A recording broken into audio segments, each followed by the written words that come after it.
all your worries. It's gonna be alright. I'm the judge and jury, and we'll be up all night. You better check for pose. You better check for pose. You better check for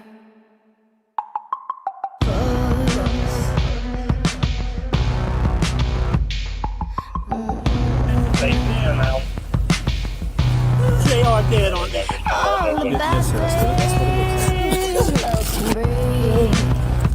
All in the blind spot that we don't see. Wipe the dirt. It was earlier tonight. I don't 13, she went to 13th birthday party.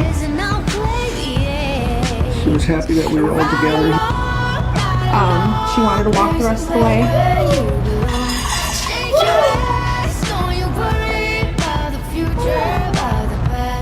You will hurt the ones that love you, and they will hurt you right back. Sing along, sing along. Our love is a heart attack. You better check for pulse. You better check for pulse. Okay, hello everybody, and welcome back to Watts the Obsession live stream. It is a Watts the Obsession date night every Friday or Saturday night or some really awesome weekends. Both we do a live stream because it's Watts the Obsession live stream date night, and I'm so glad you guys are here. Tonight we are going to be talking about the Chris Watts case, and we are going to be dissecting, bisecting, trisecting, sextuple-secting Nichole Kessinger's letter that she wrote to law enforcement after her final recorded interview. It went into the hands of Dave Baumhover, who I believe to be a more sensible law enforcement agent than Kobach was, so that was a good thing. This letter went to him. It's 7 pages long, and oh boy, is it ever revealing. So welcome to everybody who's here. I'm so glad to see all of you guys. Kevin, aren't you being the studious little moderator? And hello to everybody who's here. Star Mama, Alyssa, Julie, so great to see you. Honey Bun, thank you for gifting the memberships. That leads me to the next little newsy item. Tomorrow night, we're going to be doing a YouTube and Patreon members live stream. There's a link for Patreon membership right in the chat right there. There's exclusive content, things that I can't put on other platforms, if you know what I'm saying. Like, for example, I put up a video on Epstein Island today. I think it's really thorough. Cuff You and some other moderators gave it the thumbs up. And YouTube wouldn't accept it for 5 uploads. Now they just won't monetize it. I put it up anyway, but I can put the unedited content over on Patreon. And also becoming a member is just a super awesome way to support the channel. And 10 lucky people here got gifted memberships to YouTube from Honey Bun. Thank you. So, oh no, 1. I thought it was 10. Sorry. 1. 1's still good though. 1 still. More on the way. Don't you worry.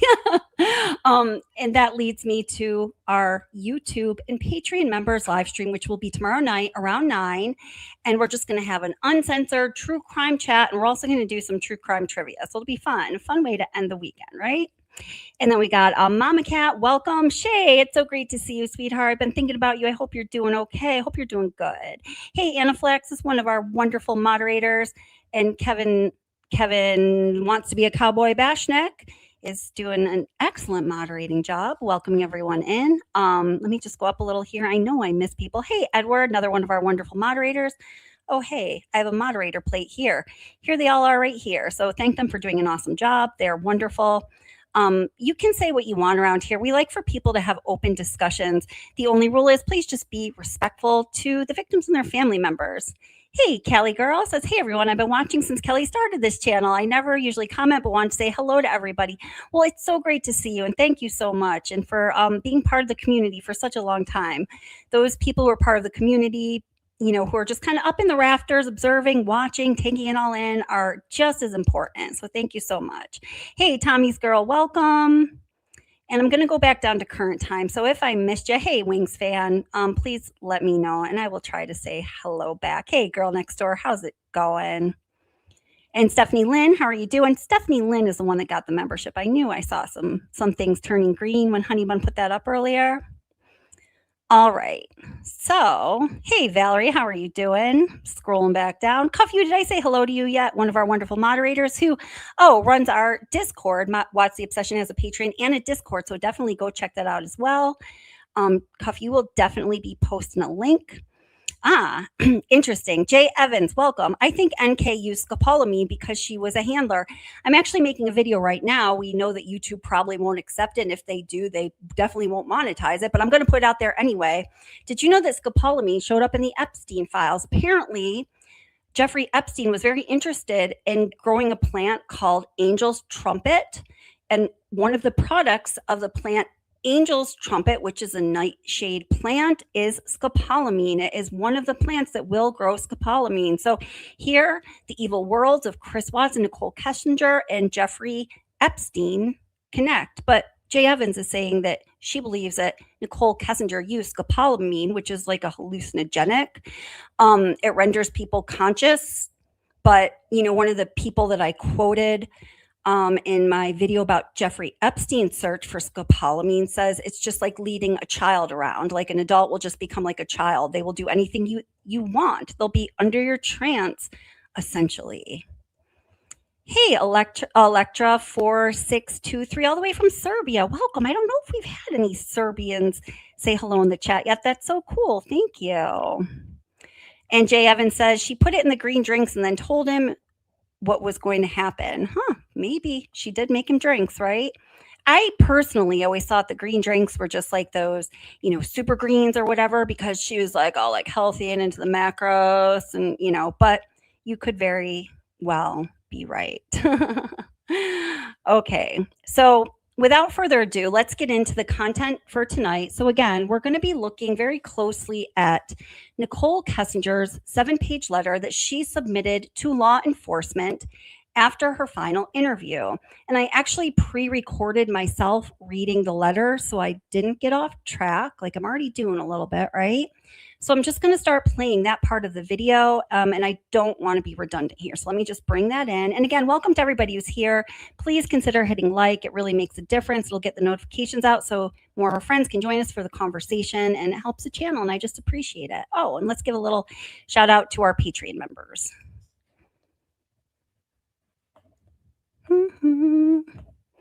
Or not. Oh, those are our moderators. There's some of them. These are mixed up. If you're a Patreon member and you don't see your name up there, I'm really sorry. StreamYard's got them flip-flopped. Hey, David BMX, it's great to see you. And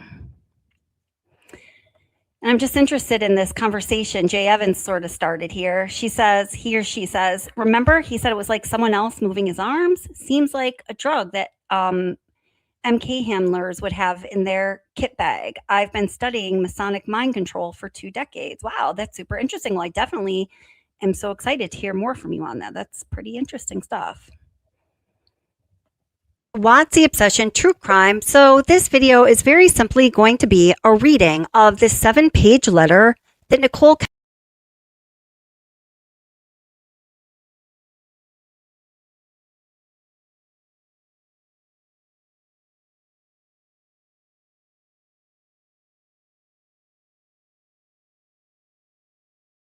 Oh, sorry. I'm putting up a separate video that is more or less just a readout of the 7-page letter without the commentary. I messed up a few times because when it comes to this topic, I have a hard time holding my opinion back.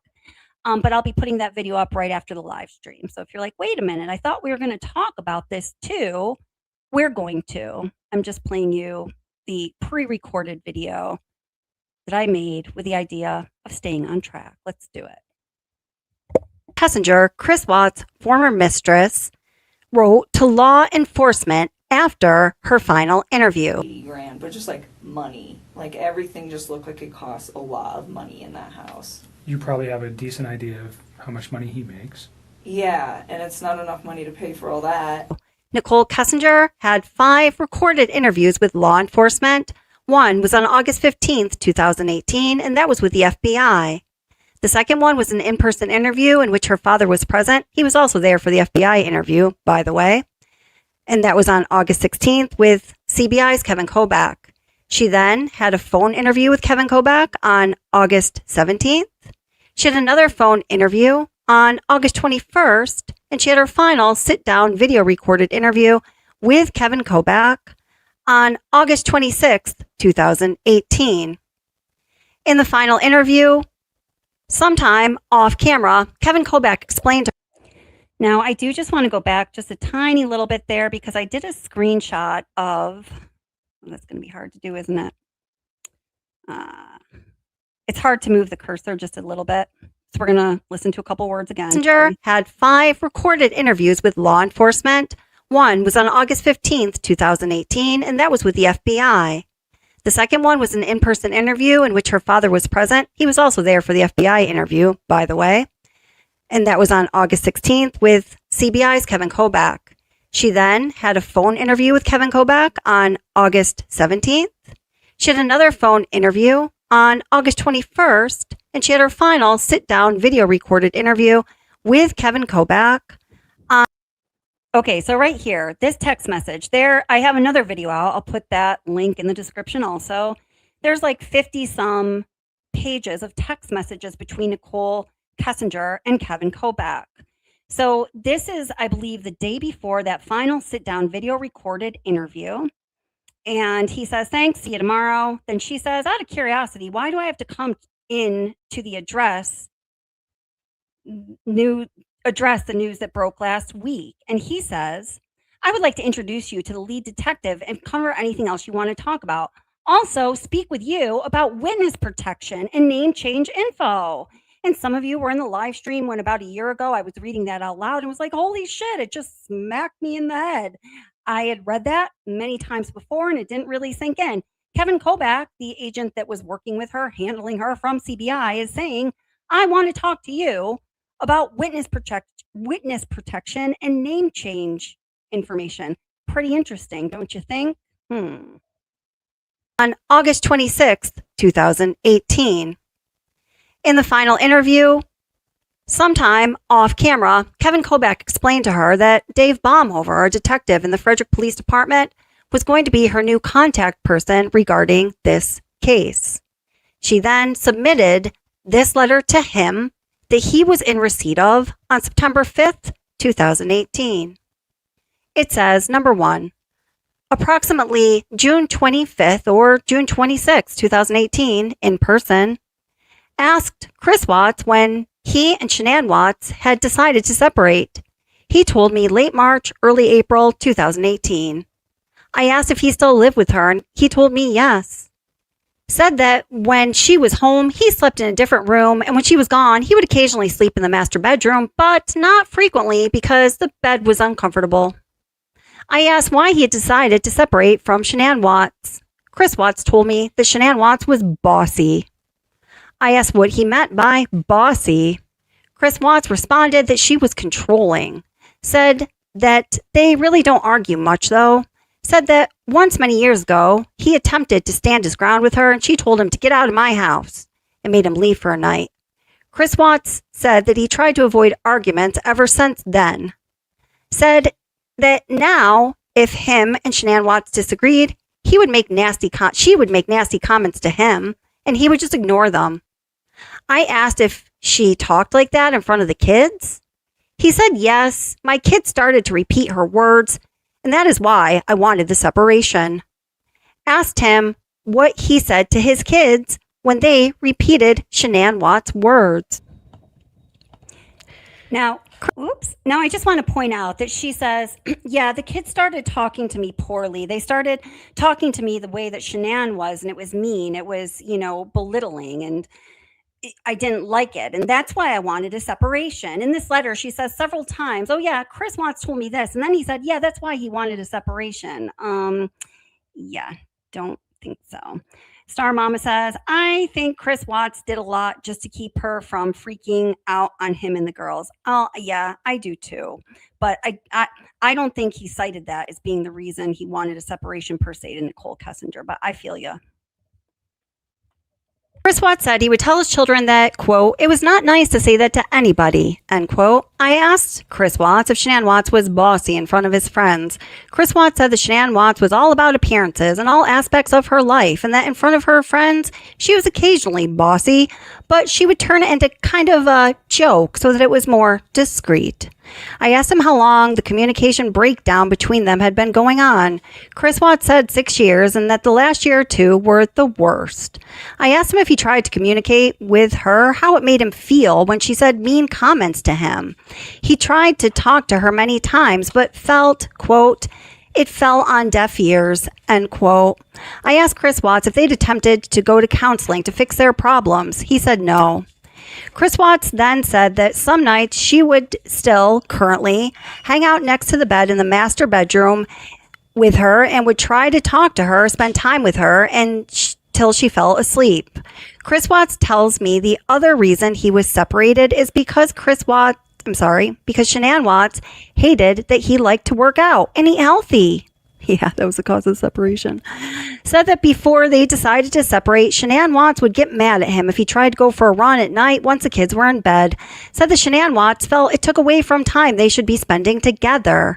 Chris Watts said that it was frustrating because when he would try to hang out with her and she didn't pay attention to him and would talk on the phone and scroll through social media instead.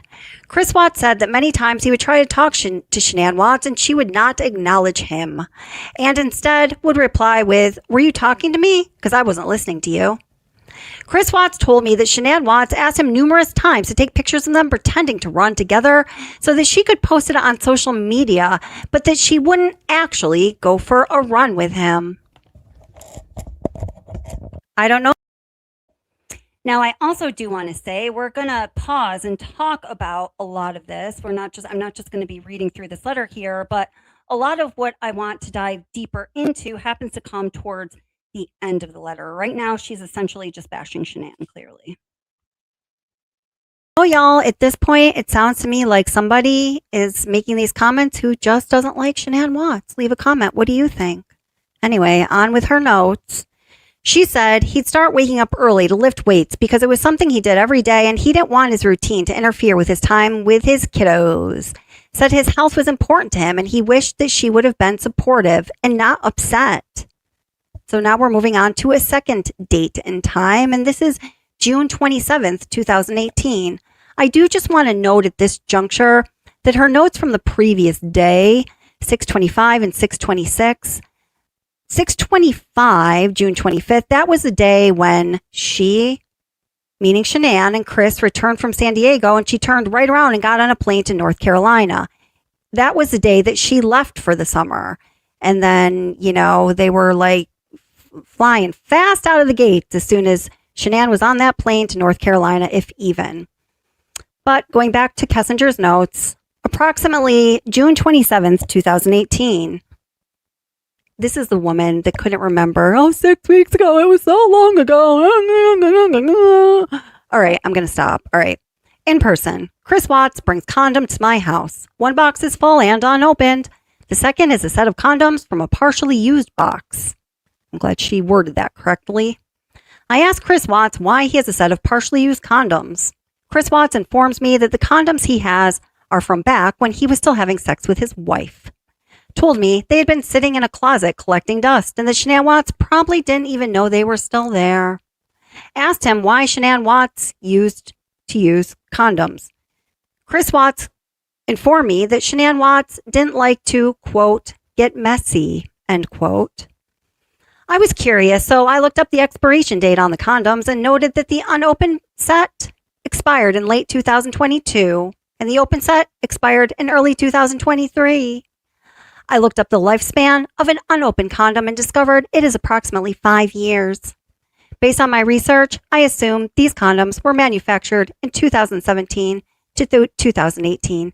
Now, let me just ask you this, y'all. Why in God's name would she think that investigators would give a flying beep about this? Why? Huh? Why? What? Okay, we all know you're crazy now. Now we know that.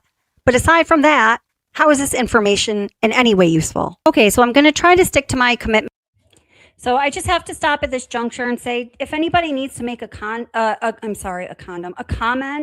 about her checking the manufacturing date of the boxes of condoms because she wanted to know when the man that she is having an affair with last slept with his wife, go ahead. You can leave those comments. I need to give you the space for that because it is so utterly absurd and just, I'm going to say the F word, okay? Put the earmuffs on those that need them. Fucking crazy. And to make this just an informative read through, I'm going to leave for you a link in the description of a live stream that will have full commentary if you're interested in that.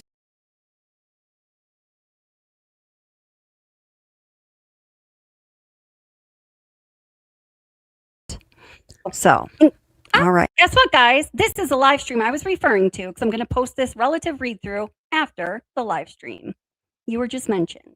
Right.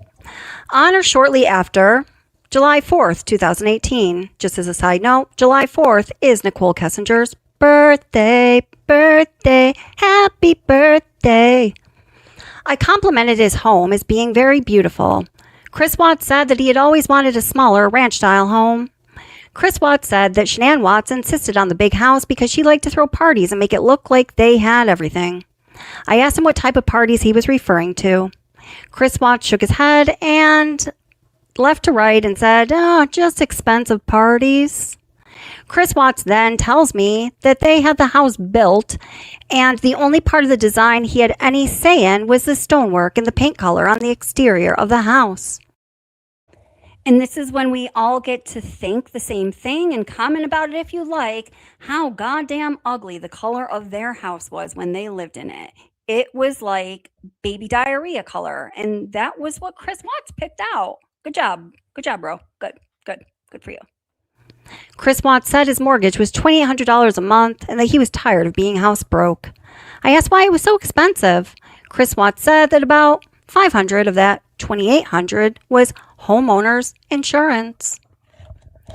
This next set of notes is from July 14th, 2018. The date cut off, but this is from July 14th, 2018. Went to his house to drop him off after we visited the Shelby Mustang Museum in Boulder. While at his house, I felt uncomfortable. I did not belong there. I'm choking. Damn, Skippy, you didn't. He had built a beautiful life, and it made me think that there was still a chance for him to fix things with his wife. I told him that I did not think it was fair to Shanann Watts or to me that he was trying to live two lives by being in a relationship with both of us at the same time. Said that I think he either needed to fix things with her and let me go, or he needed to move towards trying to finalize his divorce. I told him that I thought his problems with Shanann Watts were fixable and that he should try to focus on trying to rekindle that relationship before they had given up. He said Shanann Watts was set on separating and that so was he. He said then Shanann Watts wants something, she gets her way. I told him I didn't understand why they hadn't completed the divorce after all these months, if they were both so adamant about it. If she wanted it as bad as he stated, I did not understand why it seemed stagnant. At this moment, I realized that he might be lying to me about his separation, so I started quizzing him on things he had told me earlier. Asked him when was the last time he was intimate with his wife. Chris Watts told me that day that the last time he and Shanann Watts had sex was in May, but he told me on an earlier date that the two had not been intimate since March or April, early April. I asked Chris Watts if he used protection when he slept with her because he stated on an earlier date that he used condoms when they had sex. He told me that he had not used protection. I asked him if he was lying about his separation. Chris Watts said no. So you see how very hung up on the idea that he may have had sex with his wife at some point, this woman is. She mentions the condoms and the last time they had sex in 4 different date entries in this letter to law enforcement. Now, what probative value is that going to add to the investigation? Somebody answer me that. I don't know if we can answer that because there's none. No. I asked him if he was still actively trying to have a child with Shanann Watts since they had unprotected sex. He said no. I left his house. So now the next set of comments are from July 15th to July 19th, 2018. And it's continued from the above conversation. Oh, I can't wait to hear about this. Text and in person, she notes. He tells me that he still wants a separation, but this time he states it is because he never met anyone like me. Oh, yes. Told him that he better not be doing that for me and he needs to be leaving his current situation because it is what he and her both felt is best for their kids, for themselves. We spoke over the next several days and spent a little time together, but I did not want to be intimate with him.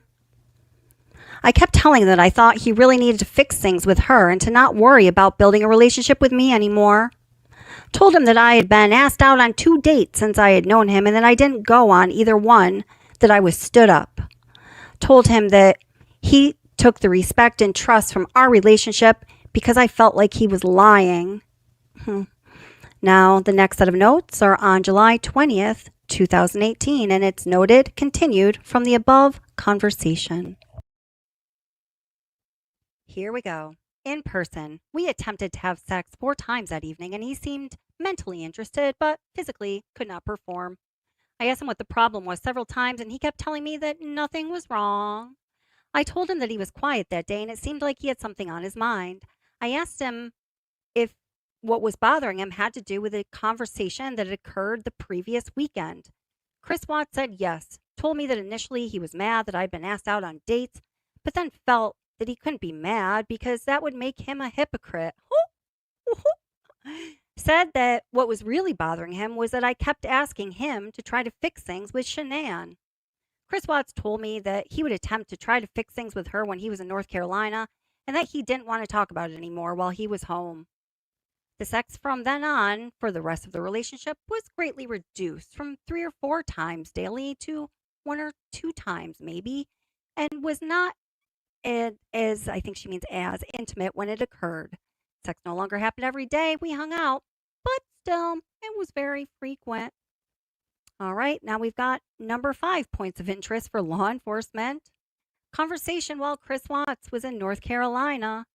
Over the phone, Chris Watts tells me that he had a conversation with his buddy Mark, who lives in San Diego. Says that Mark informed him that many years ago, he believes that Shanann Watts was responsible for a large amount of money that was embezzled from a company that Shanann Watts and Mark both worked for at the time, but that the company was never able to prove who did it. Oh boy. All right. Point number 6 that she wants to tell law enforcement. This happened on Wednesday, August 8th, 2018. And I just want you to note that Wednesday, August 8th is the day when the family was back, the first day that they were back from all being in North Carolina.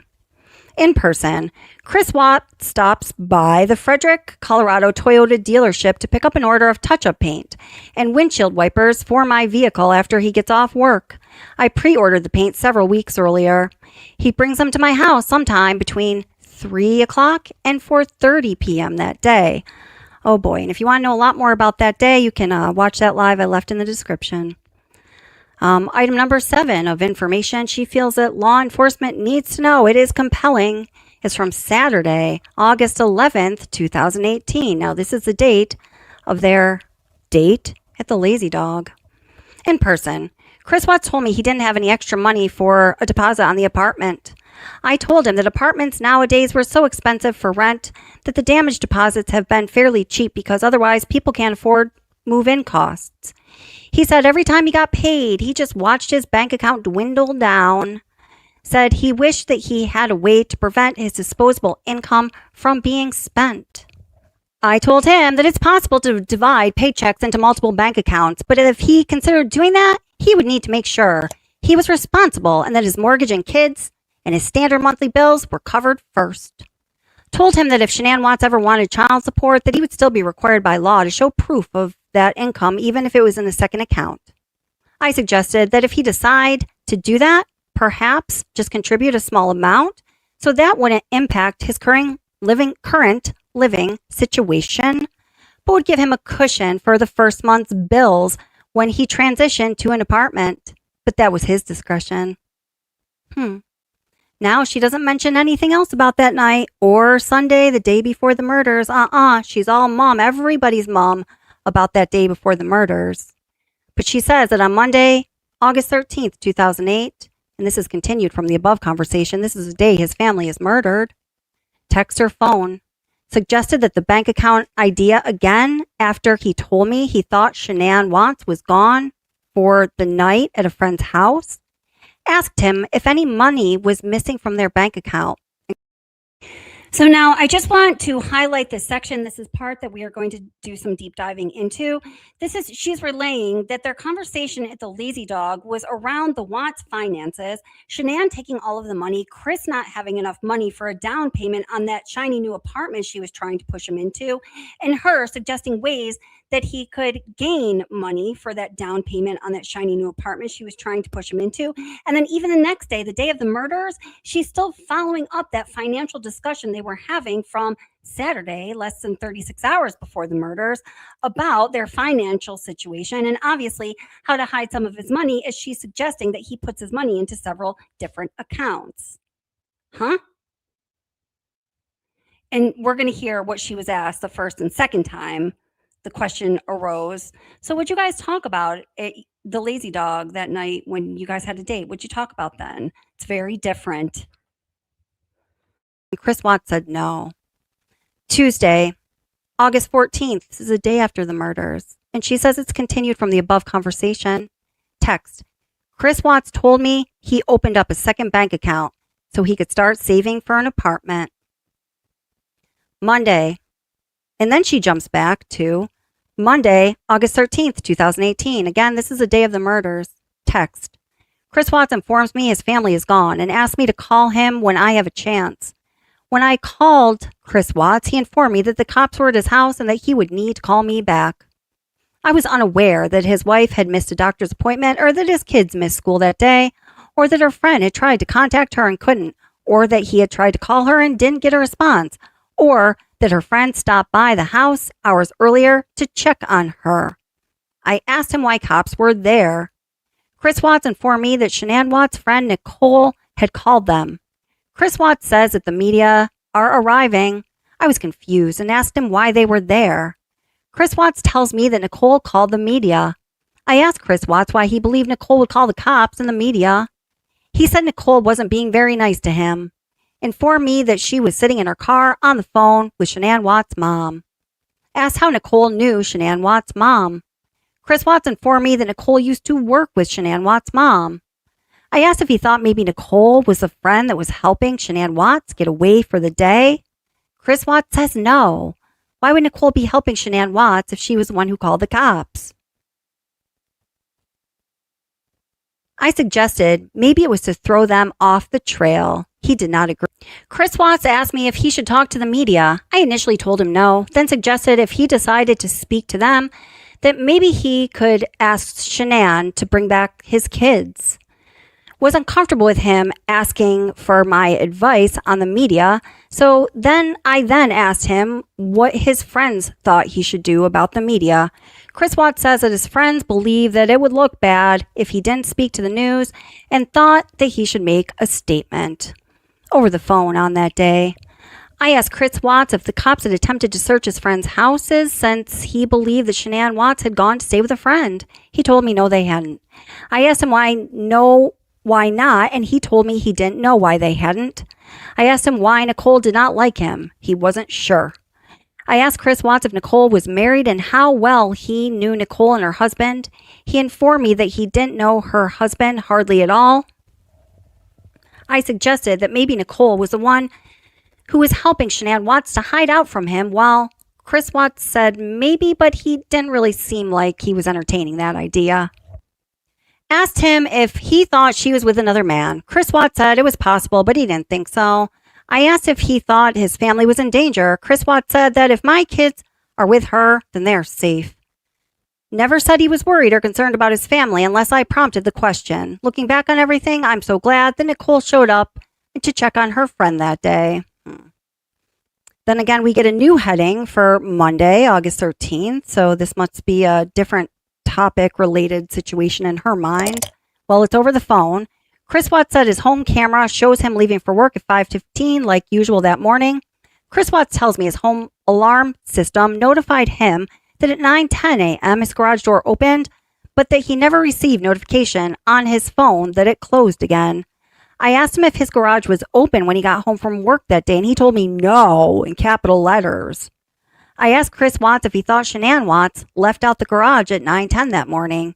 He suggested that she either left out the garage door or the back door because there's no footage of her leaving from his front door camera. I asked Chris Watts if there's any sign of forced entry, and he told me no, capital letters. Told me he didn't want to keep talking about the subject and asked me to talk about something else. And that concludes our attempted to be factual, just for your information, read through. Okay. So again, that was a video that I'm going to be putting up right after this. That is just more or less a readout of the 7-page letter that Nicole Kessinger submitted herself on her own free will, unprompted, to law enforcement. Let me read some of your comments, and then we're going to deep dive into some of these points that she made. So again, Honey Bun, thank you so much for the gifted membership. And let's see, Stomper K says she was implying to him bluntly stating to push the ideas that it would be so much cheaper if he weren't married and didn't have his kids. Oh, wasn't she ever? Yes.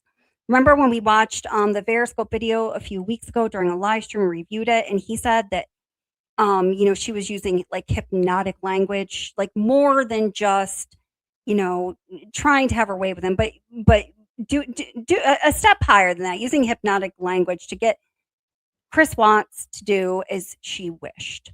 And Mama Cat says, so interesting what she remembers and what she doesn't. Absolutely. Kevin notes that he had $12 on his bank account. And also, Kevin, I read your comment about the anal beads in Shanann Watts' bedside drawer. At least she was like, getting loose sometimes. Okay. That's all I'm saying about that. Alyssa's here now said they just disappeared. Lots of suggestions. And then those suggestions actually played out. Ah, ha, ha. Isn't that interesting? And Tommy's girl says he shouldn't have been with her at all, but he should have walked after NK had the meltdown over the pictures on the wall. And ain't that the truth? So, okay, you can see even from Nicole Kessinger giving her account, I'm just putting some things together that I've been putting out recently because I can't explicitly say everything that I want to say. But so you can see that even by Nicole Kessinger's own account, when she came across these Facebook posts from Shanann, they're going to be in here somewhere in the beginning. I know they are. On Sunday, August 12th, the day before the murders, and she was, and they're there. And these posts, for some reason, were deleted shortly after Shanann passed. So we have at 2:00, ready to get home to Chris and the girls. So again, this is Sunday, August 12th, the day before the murders. And then there's another post that says, we're just going to wait for it. Let me make sure you can hear me. You can. Well, there were two others. Felt the baby move twice this weekend at 5:26 p.m. And then at the very end of their 111-minute phone call right there, it's just a quick frame. Kelly should have left down there longer. At 11:09 p.m., so that's 10 minutes left to go in the 111-minute phone call. Again, she says, ready to be home with Chris and the girls. And remember, Chris Watts, I made this point in one of my recent videos that Chris Watts had deleted his Facebook account on August 8th, the day that they returned home. He specifically recalls that even when the investigators go to Dodge Correctional Facility to speak with him, the day that he and his family returned home from North Carolina. And his reason was because Nicole Kessinger was starting to tell her friends about him, and they didn't want the friends to know that his wife was pregnant. Not just that, she's dating a married man, of course, but that she's pregnant. So even by her own account, from what she says in this letter that she actually gives by her own election to law enforcement, you can see that she really would have been rubbed the wrong way when she saw those 3 posts from Shanann Watts to Facebook on Sunday the 12th, just hours before Shanann's life was tragically taken, and she thought that everything was all, copacetic with her and Watts. Not the case, not at least according to his wife. Now, so we heard through her letter there that she gave a very detailed account of what was actually discussed at the Lazy Dog restaurant Just, again, like 36 hours before the murders. Just give me 1 second here. We're going to do a little Watts intermission because I just can't be silent for a moment. I know some of you are probably like, I wish you would be. While I get my files straight. I'll be right back.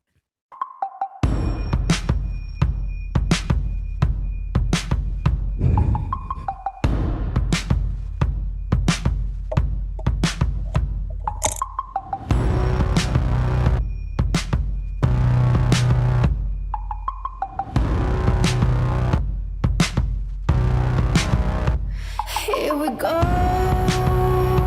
once again. Foreign marriage, lying amen. Don't you worry, it's gonna be alright. 'Cause I'm the judge and jury, and we'll be up all night. You better check for pose. You better check for pose. You better check for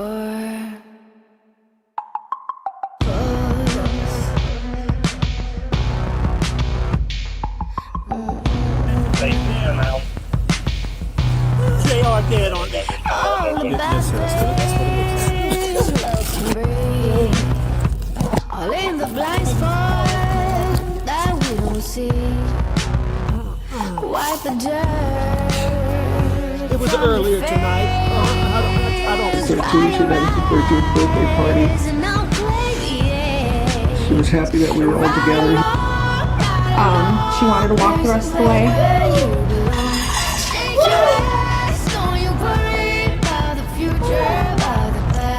It will hurt the ones that love you, and they will hurt you right back. Sing along. Jen Soda, we hate you. We hate you on this channel, just so you know. Okay, I think I got myself together. So we heard her give her own account in this elective letter that she wrote to law enforcement of what they discussed at the Lazy Dog dinner date. So she gave several different accounts of what that conversation was like through her nearly 12 hours of interview that happened with law enforcement. So let me just bring something else here into the frame. Welcome to those of you coming in. So glad to see you guys. I think we can probably start here-ish. Okay. Context of everything else that happened on that day. I guess in order to be able to put the events of Sunday, August 12th into proper context, we do need to talk a little bit about what happened Saturday night, August 11th. That's the night when Chris Watts and Nicole Kessinger went out on a date to the Lazy Dog restaurant. Chris Watts had a babysitter come and watch Bella and Celeste because Shanann was in Arizona for the weekend. This babysitter's name was McKenna, and she was the daughter of Shanann and Chris's friend, Jeremy and Jennifer Lindstrom. Jeremy, McKenna's dad, actually had invited Chris to go to a Broncos game that very same night, and Chris turned him down, going with the same story that he was telling Shanann, which was a lie, which was that he was going to a Rockies game with people from work, whereas really he was going out to dinner with Nicole Kessinger, his sexy empanada. Right after Watts left Kessinger's house, she got right to Googling, searching Chris Watts, Shanann Watts, Ronnie Watts, that's Chris Watts' father, and 2825 Saratoga Trail, the address of the Watts family's home. This date between Watts and Kessinger at the Lazy Dog restaurant is significant not only due to its proximity to the murders. It happened on the evening of August 11th. The murders were the early morning hours of August 13th, but also due to what Chris Watts himself said about it in reflection, and also Nicole Kessinger's response when she was asked the question, so, what'd you guys talk about on your date at the Lazy Dog restaurant that Saturday night? Saturday, during your dinner, what kind of conversation did you guys have? I don't even remember. So he's been trying to like eat a little healthier than he normally does, and he's always like been in the working out since I knew him, and he like tries to eat clean, but he was trying to like step it up a little bit, and nothing like the people who do like the competitions and the shows. Oh boy. What kind of conversation did you guys have? I don't even remember. Oh,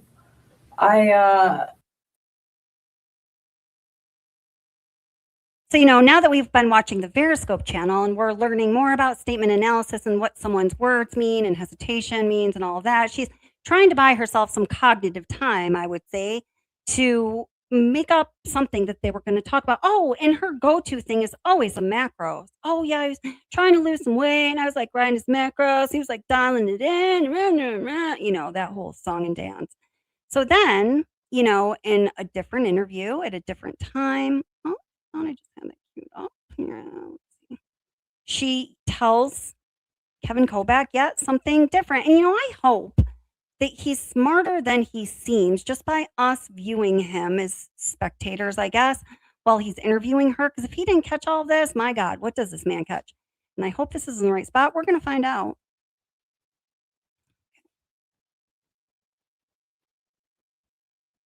Clip, an hour and 53 minutes into the interview. Take a listen.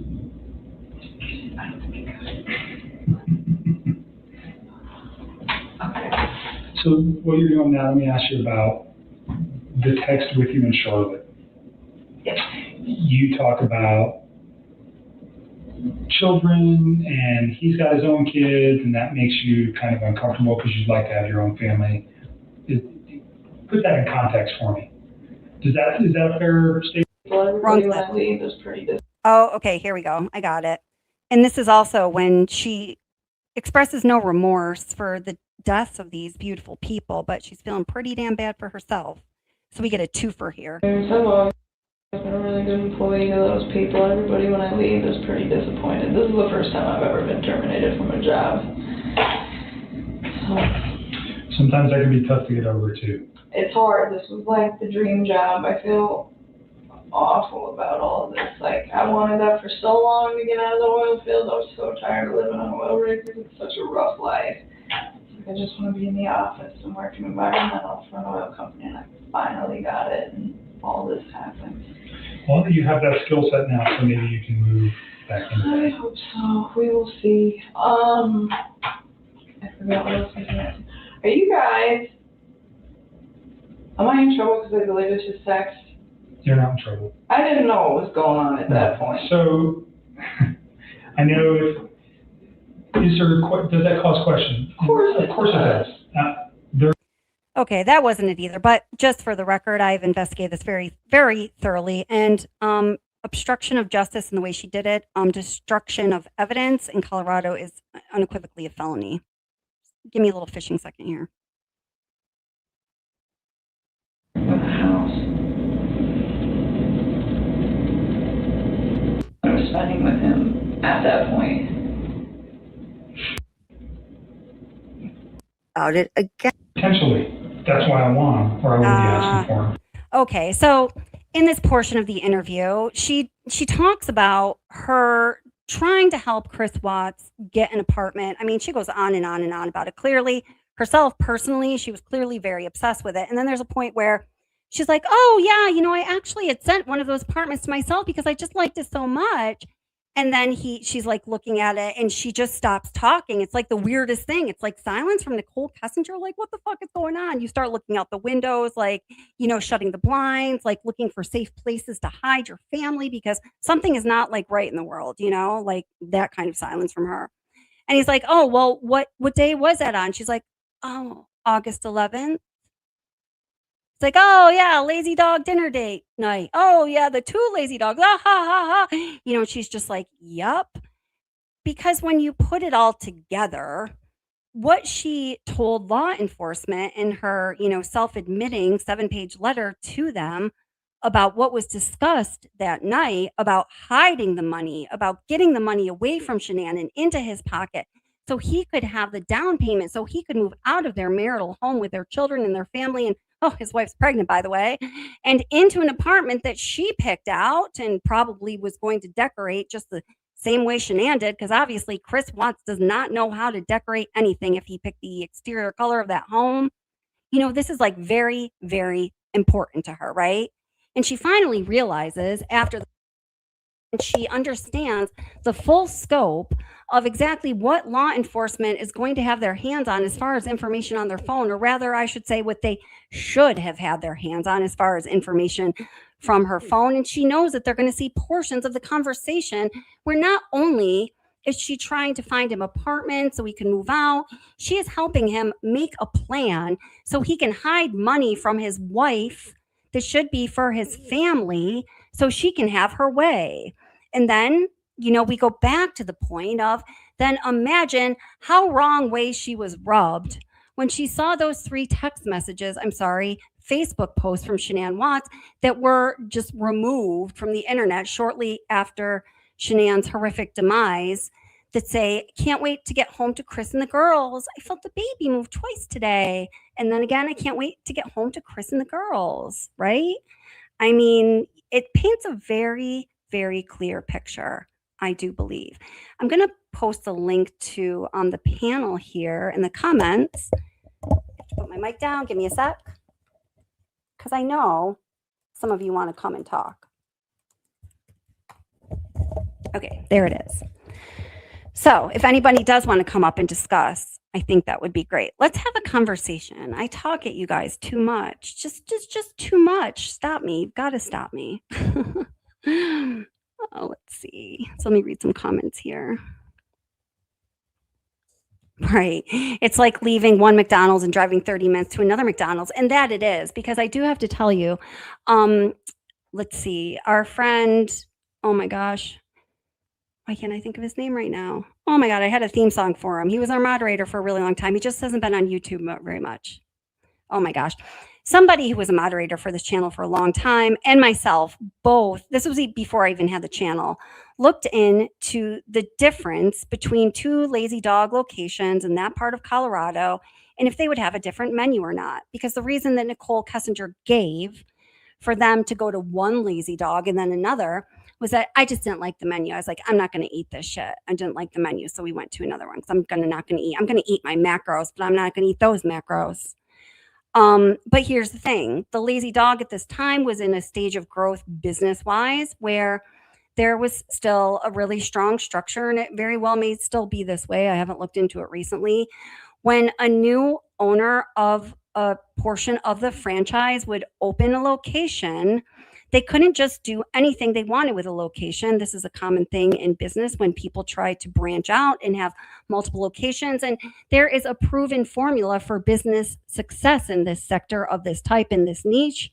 They're like, okay, you can buy in, you can have your own franchise, you can be the owner of your own spot, but you've got to follow this model because it's tried and true, it's proven to work, and we are trying to make money here and be a successful business, not a business that's going to run itself into the ground. So no, you can't do everything you want.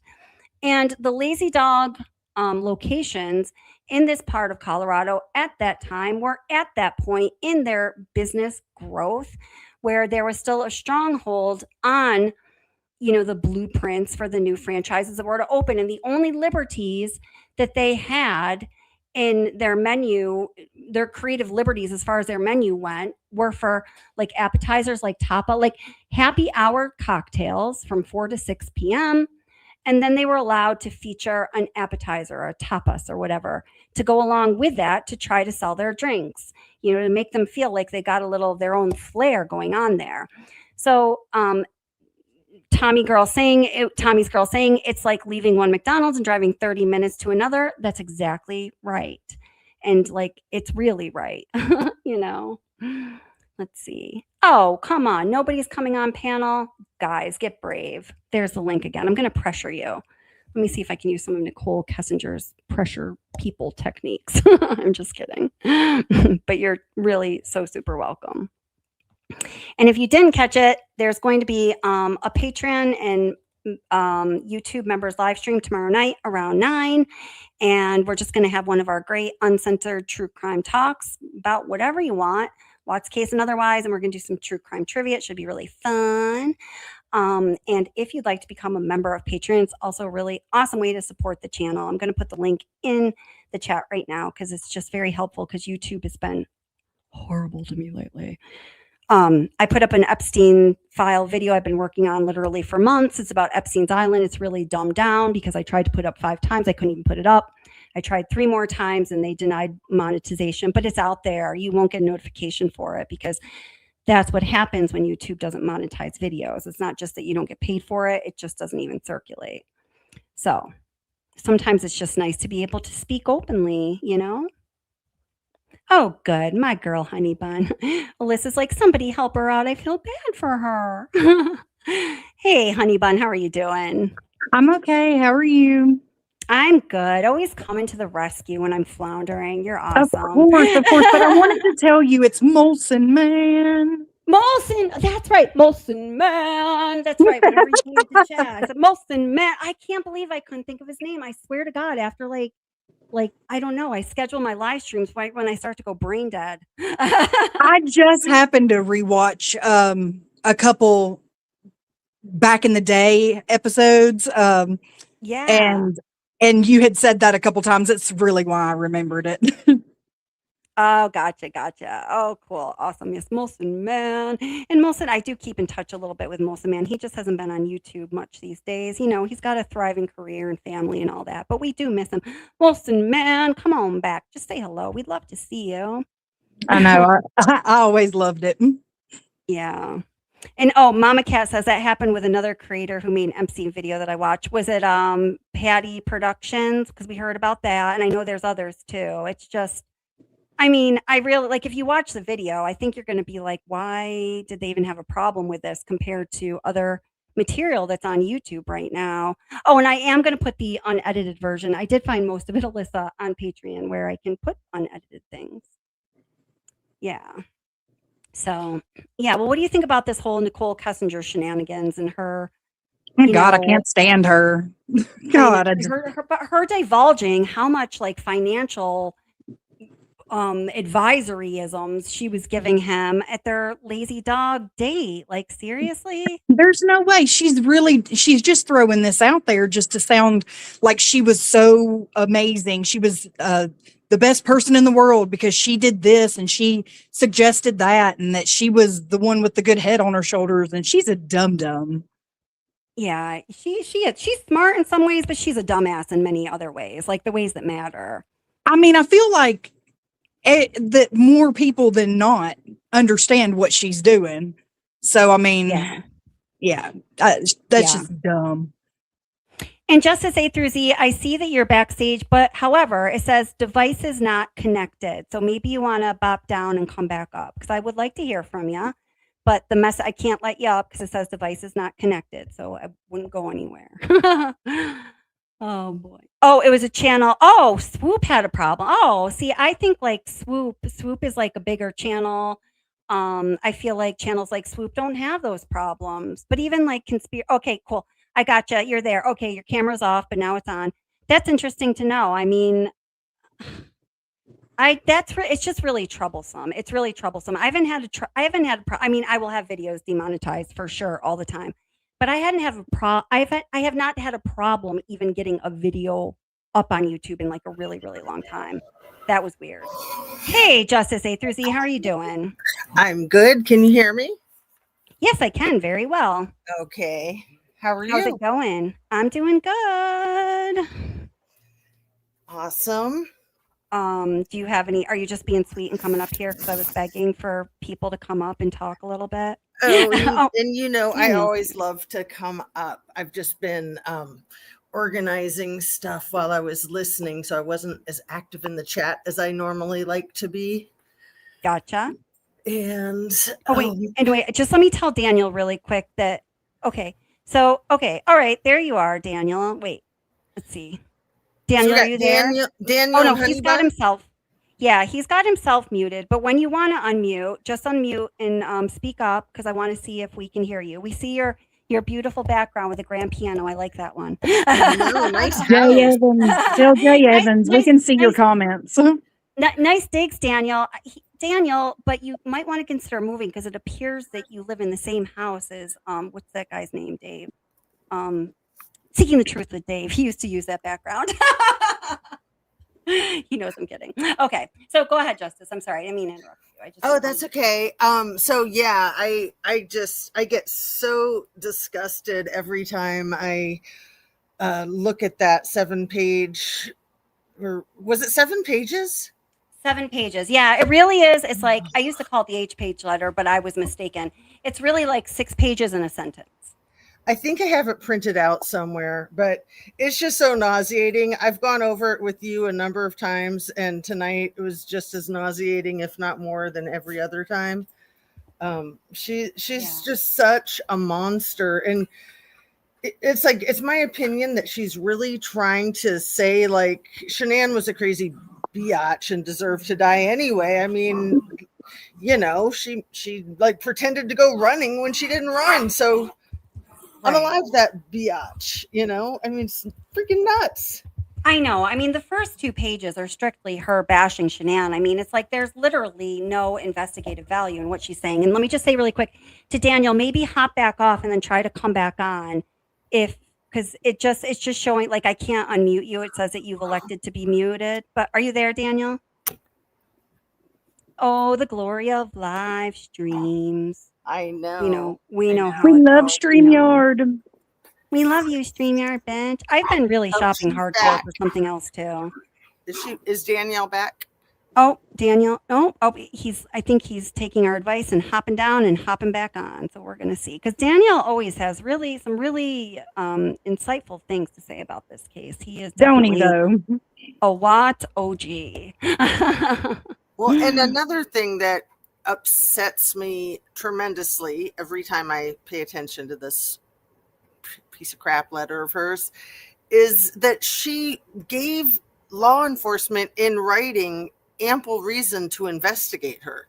Like that whole thing couldn't have made her a more suspicious character when she's talking about the bank, and you know, when she's just going on and on about this stuff when we're talking about missing children. Right, absolutely. And she's giving truly, truly self-incriminating evidence, particularly if you're an investigator who's been paying attention to the other answers she's been giving you to your questions. So, Daniel, I'm going to try to add you again and just, okay. Are you there? Yes, can you hear me? Oh, I can. Wonderful. Welcome. So glad to have you. Okay, good. Thank you. Yeah, you had asked for people to join on, and this is the first time I've ever used this type of system. So, oh no, you're perfect. I sound okay though? You sound great. Yeah. Okay, good. All right. So I just wanted to make a comment on the old lazy dog thing. Nicole said she had been to that lazy dog with her dad on prior occasions, so she already knew what the menu was like there. Exactly. Right. Exactly. Yep. Totally. So she just, like everything else, she just lies about everything. You know, I used to know a woman like her at work, and she would lie even though it wouldn't serve any purpose whatsoever. Even when it was easier and better for the whole situation for her just to be honest, she just could not tell the truth. And I think that's how she is. I just think she lies about everything. She does. It's like she just can't help herself. And, you know, and Anna B's Welcome says she's a horrible liar. And she also just can't help herself from talking. She just can't help herself. And she can't help herself from lying. And this is a bad combination for this woman. Definitely. You know, and the whole thing about Chris bringing all those rubbers over there. I mean, you know, the guy knew he was getting lucky, evidently, right? I mean, Nicole must have left. He shows up at her door with 2 boxes, not one, 2. Right. One's open, for Christ's sake. Jesus. Yep, we got a couple weeks supply here. We'll be okay. We won't need to leave the apartment for 10 days for my calculations. That's a little crazy for a first-time visit, you know, for first-time booty call. Yeah, don't you think? And literally on the night that Shanann gets on the plane to go to North Carolina, like, what a bastard can you possibly be? Like, I mean, we all know Chris Watts is it. And Sis Vicious is also in his house. Hey, Sis. Hey, girl. Hey, what's up? Oh, nothing. How are you, my dear? I'm doing good. I'm doing good. How was the rest of your day? We were talking earlier. You know what? I that shower I was going to take at like 2 o'clock or something this afternoon. My hair's still wet. Yeah, it was amazing. I did. It was I just like took this my day. daughter to this like concert. It was like completely free. It was like 90s Fun. country, but Oh, she had an fun. absolute blast. So it Well, was she really fun. deserves it. But I'm so glad to hear she did. yeah, we had a really good time. But Awesome. So, what I are was your thinking. thoughts on the topic at hand? Well, I was just thinking about random stuff, and this interview always just like makes my head feel like it's on fire. But Mm-hmm. I was gonna ask you, and I've brought this up like randomly in chat, but I don't know if you and I have ever like spoken about it separate. But there is a documentary. It's available on like HBO, and I think it's like really crazy for like one individual detective to be in two super high profile cases.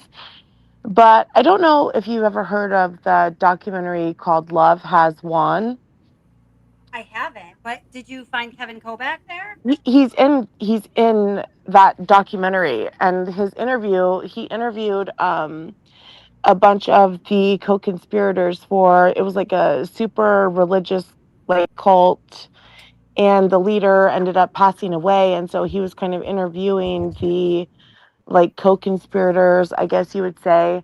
But his and it still went nowhere, let's not get ahead of ourselves, but the interviewing style I think that he handled with them is completely different the way he questioned NK.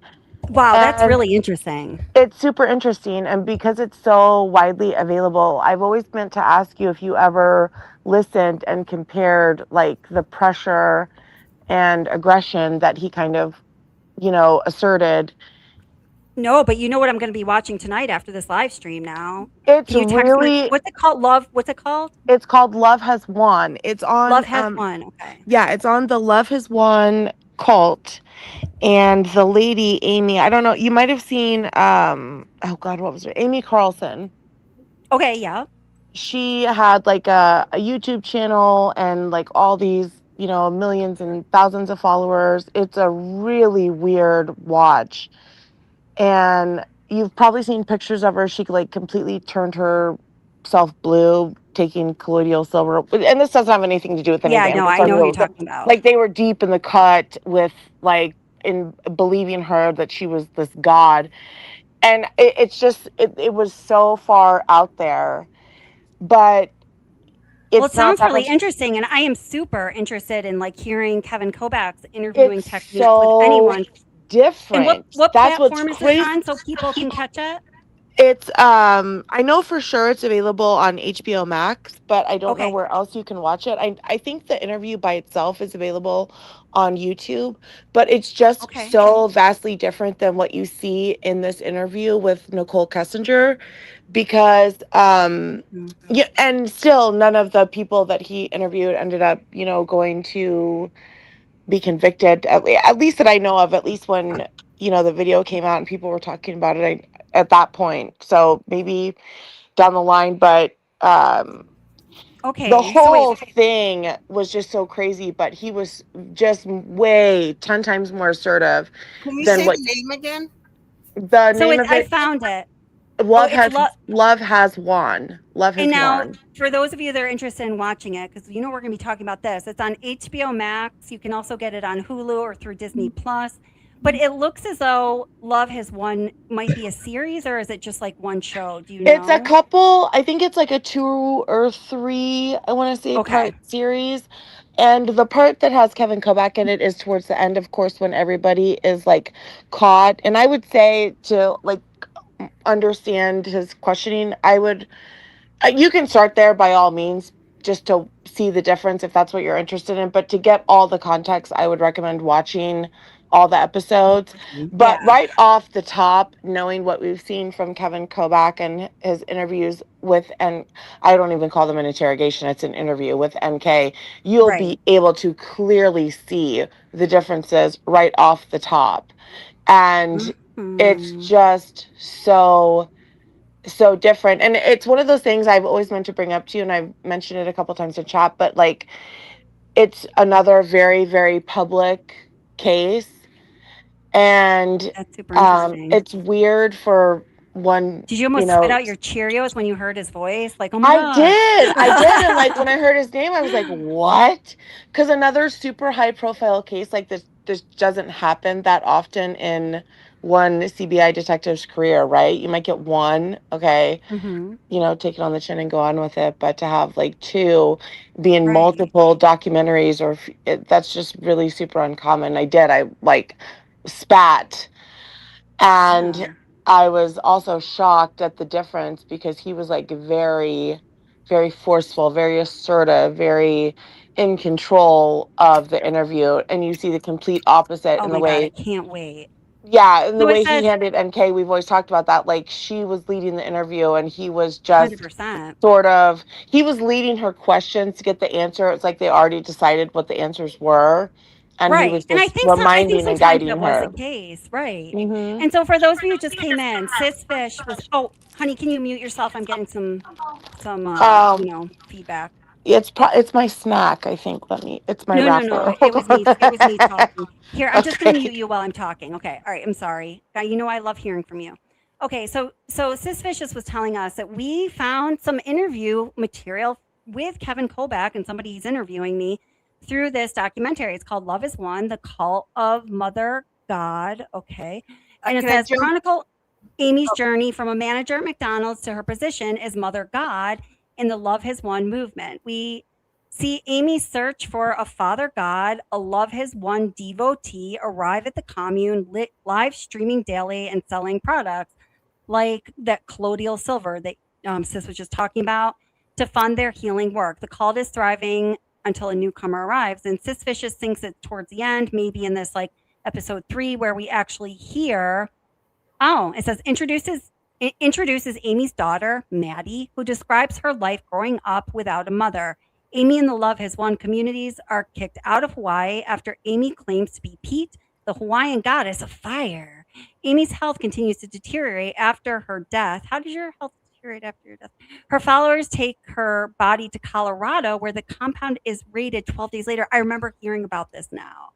Whoa, that's crazy. So what I want to hear Kevin Kobach interviewing somebody Yeah, else and so like, he interviewed them. They like took off with her body and like took her dead body to another state and just basically sat on it and waited for her to like come back to life. And they were doing all these rituals and like weird things for like 2 weeks with her dead body. And then they got discovered in a hotel, I think it was, and then went to an isolated camp like out in the woods. So it was after then that the police got involved. And then at that time there I think was 3 or 4 co-conspirators that Kevin Kobach then interviewed. So they're obviously guilty of at least a few like moving about sure, like inappropriate dealings with. yeah, So there's things going on there. And so but again, like tampering with a deceased human body kind of tampering with the thing. deceased body, like whatever the Yeah, charges are in the state of Colorado. yeah. But and again, it's just a really interesting comparison because even though the charges and the interviews didn't really go anywhere, they were all completely brainwashed and manipulated into believing whatever. But his style is just so different than what we see with NK, and that was the main point of it. I don't really I want to can't get wait to into the watch it. psychology of that case, but it's a really interesting watch. So I wanted to bring that up Oh, for you. hey, thanks. That's a good one. Everybody, let's give Sis Fish a hand. Let's give her the info of the night award. Yeah, that's awesome. I think I saw something about it. I don't know if it was the same one, but I seem to have a vague recollection of seeing Kobach in something else. So it might have been the same one. It looks like it came out in like 22 or something.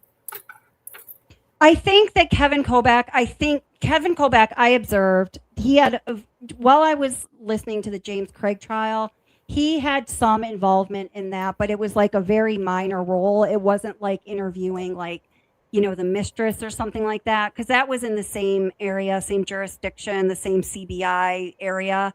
The James Craig, the dentist that killed his wife, a mother of many children. Can he interviewed somebody in that? Yeah. Can I mention this other case that's current that seems like it is similar? I think you've heard about Ashley Flynn with her. Yeah. I'm going to be following that. Yeah. So there was a hearing the day before yesterday. And that's in your area, right? Yeah. So I've been going to all the hearings. I'm planning on hopefully making it to the entire trial. They're planning on starting the trial in 2 weeks. Oh my God, that's quick. May 4th. And her husband that allegedly killed her, right, was like, he was on one of those Idol. What was he on? He made it. He was on. He did the American Idol competition twice, and the second time he did it, he made it pretty far, but he got cut. He got cut before they did the television thing, but he had gotten one of those golden tickets. So he made it to Hollywood, and then he got cut. That was a long time ago. That was like 12 years ago. But he kind of reminds me of Chris Watts in a lot of ways. The case is very similar. A pussy whip bitch, did you say? What's that? A pussy whip bitch? Oh, definitely, in my opinion. That was crazy town. That just the mistress is scheduled to testify in that trial, and the kids, 9 years old and 12 years old, are scheduled to testify.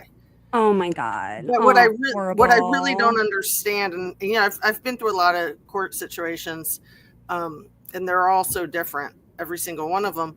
But I asked my husband, because he's law enforcement and he does a lot of court stuff too.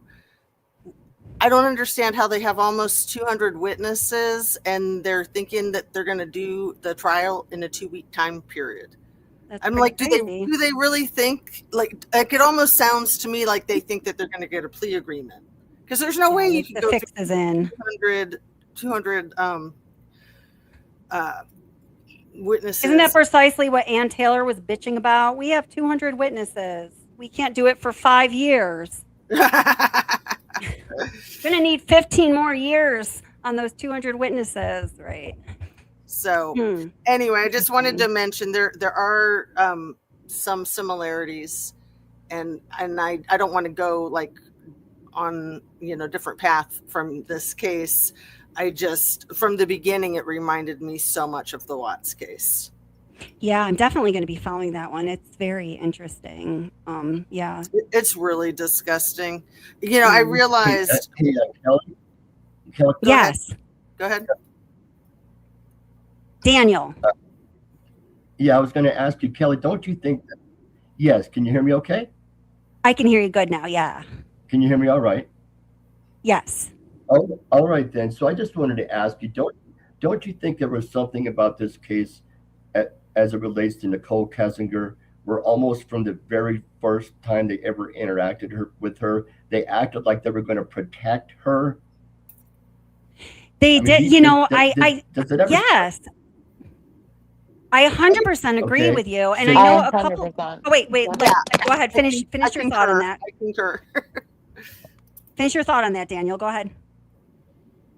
Okay, so did you ever wonder why that is? I mean, if they're so concerned about protecting her, not having her testify, not having her in a courtroom, getting the case settled with Chris taking the blame for everything as quickly as possible, have you ever wondered why that is? That's a great question, because we do know, as I pointed out many a times, because I had never seen anyone else point this out. It was one of those days I was just really going painstakingly through the discovery like the idiot I was, wasting time, just like trying to find, just reading everything very carefully. It was on an FBI document on August 15th. So before her first CBI interview where her dad was present, that horribly recorded one in the park. Okay. It was moments after that ended where they deem her on that FBI documentation a protected witness. For those of you who haven't seen it and don't believe me, I'm pulling it up right now. It's just taking them quite a minute to load. So we know that as of that first day and her first interview with the FBI, in parentheses, in all capital letters, it says protect witness. Wow. Okay. And also, haven't you known evidence since then in the discovery that they essentially whitewash Nichole Kessinger out of there? That's right. Just like, I've talked about in a few different videos, like, she is all throughout the entire discovery, and then from right around the murders, it's Saturday evening at 10:02 p.m. right after the Lazy Dog date. There's an entry that said Nichole Kessinger Googled Ronnie Watts, Chris Watts, Shanann Watts, and 2825 Saratoga Trail, and then all day Sunday. And let me mention, Sunday is the day of the 111-minute conversation. Right. Sunday Right. is the day when she first tells her best friend in extensive and illustrative details about her relationship with Chris Watts the first Right. time. Sunday is the day that she sees those 3 posts from Shanann Watts that were sent scrubbed, which caused her to deliver that ultimatum. Her name does not appear on the timeline once Right. until You know, the here's evening the after the murders. Right. I think Yeah. it has little to do, and this is where I think people, and myself included, wants to be hung up on NK, which I do very much believe that she's a co-conspirator, but I'm going to sideline that for a second. And I think that it's easier now in the wake of, Epstein. Like, let's rewind. Anadarko is very much the big leagues when it comes Right. to like oil and gas in the Exactly. like stateside. And I don't think it can Mhm. be understated how influential and impactful a sale or merger of a company of that size can be. I think it has Exactly. less to do with Nicole Kessinger herself and more to Mhm. do with what was at stake for the company and reputation. And Mhm. when you have crimes like this happening on company property, crimes like this happening with 2, co-conspirators, they couldn't cover for Chris Watts, okay? But Mhm. to clean it up and sweep things up under the rug. In Yeah. 2008, all of our minds were just blown into oblivion, right? But in looking at it now, rewinding, we have a fresh perspective with the Epstein files coming out and a clear vision of how willing our government is to cover up for the elite and money That's a very Well, good yeah, point. and power and influence. yeah, It's I a can. And hundred when percent. that runs so deep, it is so much less to do with the actual individual and more to do with the bigger picture. You're So I on it. think NK was a byproduct of a bigger picture. I don't think they Yeah. were Well, protecting her for who she was necessarily, or people like to throw out her dad. I don't think it has anything to do with that. yeah. Hundred Mhm. I think it was easy to sacrifice the few to save the many. Well, do you want me to tell you the specific steps of how I think that happened in this particular case? Because Please Sure. do. I'd love to hear you. I think I can do that. Okay, so first of all, approximately 1 year before the Watts murders occurred, there was a home explosion in Weld County, Colorado. It killed 2 people, a man and his son. The mother and the wife of the home was upstairs. She was horribly, traumatized and injured from the explosion, but she wasn't killed. But she lost her husband and she lost her son. Okay, this was directly linked to Anadarko fracking operations. Okay, so what happened is that just as soon as that happened, this was in a nice neighborhood like the Watts neighborhood with these big beautiful homes, and every single person from every one of those homes was saying, is my home going to be next? Am I going to Mhm. are we dead? What are we supposed to do? Do we need to evacuate our homes? Okay, so this was such a mess for Anadarko Petroleum that what they had to do is that, first of all, they had to promise that all that stuff was safe in the first place for them to even get permission to drill on this land, to these fracking operations. But they had to ensure that it was safe. So here it is, this home's exploded, it's not safe. What the F are we going to do now, right? Because this is something that could just drive the company entirely to the ground. So what they did is they hired Tasman Geosciences. That's Nicole's company, right? They And hired is it the? Oh, go ahead. I'm sorry. Go. What you're saying is so good. Go ahead, please. Okay, so they hired Tasman Geosciences as a third-party, non-biased party to ensure safety. Part of that safety was the monitoring of their pressure alarms on the fracking condenser tanks. Okay, so before those thief hatches were opened, and before Bella was placed in one and Celeste was placed in the other, the pressure alarms on those tanks had to be disabled. Somebody disabled those pressure alarms. Otherwise, what it would have done is it would have put an emergency response crew. They would have raced to survey 319. Hey, why do we have this massive pressure release from these tanks? Okay. So somebody disabled the alarm. I think the person that disabled that alarm was Nichole Kessinger, because she worked for the agency that was responsible for monitoring the gases, right? That's why they had all the gas monitors, okay? So as soon as they found out that Nichole was the one that disabled the pressure alarms, they knew that this was going to be a public relations nightmare, because Anadarko hereafter, they promised they were going to be safe in the first place. They had this home explosion. Then they do all this, bring in these third parties to make sure it's going to be safe again. And now you have a floozy lot lizard that flips off the pressure alarms because, you know what I'm saying?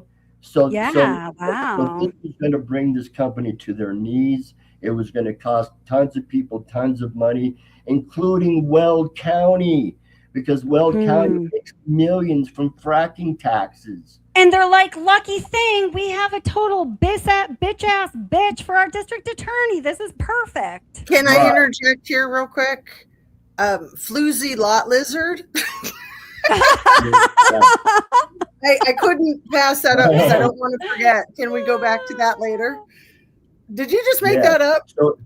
Have you said it before? No, that was funny. That was good. That was her reputation. That was her reputation in Anadarko. She was the floozy lot lizard. Everybody had been her already. Okay. But they use that term? I've never heard that term. I love it. That's a term for like when truckers pull into truck stops. They have a lot lizard. It's basically they find yourself a floozy lot lizard. Yeah. Oh my God. What's got to be done? Yeah. Oh my God. Okay. Carry on. Yeah, that's where the term comes from. Okay. And that's so funny. And so what happened is that they thought, well, shoot, if Nicole's involved in this situation on any level, she's going to be in court. She's going to have to say how she flipped the pressure alarms off. This was going to be a nightmare. Not only was it going to drag out forever with media in the streets wanting to know every detail going on, stuff like that, especially of a town, this whatever Frederick, okay, that's going to cause that town trouble for years. Okay. Right. Nobody wanted it. No, people just wanted the media gone. Okay. They just wanted nothing, no association with anything of Anadarko Petroleum whatsoever. Okay. So as soon as they knew they could make Chris roll over and accept blame for everything, they just said, well, we'll just leave Nicole totally out of it because this serves us. Not to have that is so very interesting, Daniel. Thank you. I told you Daniel brings the good stuff. Now, just a question, just playing devil's advocate here, because I think this is a pretty solid theory. And I want to know, is the picture you see on the screen is a text message between Troy McCoy and Chris Watts? Is that the explosion you're talking about? You might not be able to tell. Anna B says, how would she be able to disarm the alarm when she wasn't at work yet? I think in light of her 6:16 a.m. ping at Frederick, so I just did the math, she could have been at work around 6:50 a.m. That would have been a tight timeline, but I guess it would have worked. But we're living in a digital age. She could have done this from any computer anywhere. Right. All she had to do is just get online into the system and disable the alarm. Because you're going to have to disable those alarms when they open them for maintenance and stuff like that. So that's a routine part of the overall process. So she knew that if they opened the hatches without the pressure alarms being disabled, it was going to cause people to want to know what the hell was going on at Survey 319. So she disabled them. And so if that's why I love hearing from you, Daniel. That's why I love hearing from you. You always have something great to say. Oh, thank you. Yeah. So anyway, well, it's good to hear you too. I've listened to you for hours and hours and hours. So I'm very familiar with you. Yes, I know. And I have to email you because Daniel and I have been wanting to do a live stream for a very long time. But I think you noticed I stopped doing live streams for a little while because I was just busy. But we are going to do that for sure. Very interesting. And so get this. Okay. So you can twist the screws even deeper now. Okay. I used to be an intensive care nurse in the Army. I went through Army nursing school. So I know what it's like when people die. I worked in medical intensive care. It's probably one of the most challenging nurse assignments any nurse can ever have. It was regular for people to die daily in medical intensive care. Okay. Chris Watts knows nothing about how Shanann, Bella, or Celeste died. Okay. When Tammy Lee was trying to tell Chris about the torn frenulum, Chris said, "You mean her lip was missing?" If Chris was the one who killed her, he'd know if her lip was missing or not. He didn't know anything about her condition because he's not the one that killed her. And the same Right. thing. Yeah, that was weird. Yeah, and he knows nothing about his Shanann died. When Graham said, "Well, how do you know she was dead?" Chris said, "Well, I heard people wet themselves." I heard people wet themselves? Why don't you say Shanann wet herself? He says, "I heard people wet themselves." It's like he's repeating something he heard from somebody else. It's like he didn't know. He didn't know what happened to her when she died. Yeah. Yeah, that's true. I always like kind of chalked it up to he didn't want to reveal the more intimate details that would just prove how disgusting he was to somebody who's never murdered somebody before. But I mean, you could be totally right. Well, Graham said, "How do you know she's dead?" He couldn't tell her anything about it from a first-hand experience. You know, you would say something that gave a person some kind of a feeling you were there when she actually died. It's like he didn't even know. Right. Like he You're didn't know. so right. And so another thing too about, you know, looking in her eyes and, "Oh, I think she was thinking about, you know, when the God says, you know, forgive them for they know not what Yeah, they what the do." fuck is that? You Right. know, oh, come on. That's something they Right. created in his mind as bullshit to make it think like he was thinking something while it was going on. I don't think he was even involved. Yeah, right. The last thing Shanann was thinking was like, "Please forgive my husband I for know, taking the yeah. life out of me." Forgive them, Lord, for they know what they do. I know. No, He knows I mean, exactly that what might he's aid to the thought that he like believes he deserves a second chance. Like if he wasn't the one to do things, he said, "Oh, there's stuff I'll take to my grave." But if he's actually honest with himself and he knows what he did, and what he did is what we're all led to believe happened, there's no way he Okay, could well, honestly believe he has a chance at freedom. well, first of Like, all, there's no chance. I mean, unless he wasn't the one to do it, and he's not ready to say that. But I mean, even still, he's cooked. But in his mind, you both you know what I'm saying? Like, well, if you were actually the one to do it and had your hands on all of these well, unalivings, there's no way you would believe that. Oh, I had a moment of weakness and like killed 4 people. My bad. That well, doesn't work like that. first of all, if he was straddling Shanann and Shanann was being choked, okay, you two are both women. You know damn well you'd bring your knee up right into his balls. You would just be hitting that guy's balls with your knee as hard as you could. She would have had balls for a reason. You gotta use them. I never believed that. That whole story was just such shite to me. I always thought maybe like she was sleeping, but if she was like even kind of awake Here's what I'll and tell you. laying there, and like the way he described, like he had not Mark 1, and not Well, to say she could have gotten out of it or like hurt him I'll seriously tell in you the what process. There'd be signs that I'll tell you what I think happened. Okay, I think like Kelly had alluded to on a former show. I think when Nicole found out that Shanann was selling these like little heart messages saying so happy to be home with Chris and the girls, I think Nicole got into a rage. I think she drove over to the Watts house. I think she parked in the street behind the house. I think she crawled in through the basement window. I think she was there when Shanann walked in the door. And when Shanann walked in the door, she got her in a rear naked chokehold and choked her to death. Okay. I don't think Chris was even involved. But then here's what I think happened. Chris finally comes to. Remember when he said that's she interesting. wasn't. I never really believed, and I'm sorry to interrupt you, but I never was really convinced that she passed away upstairs the way he said it happened.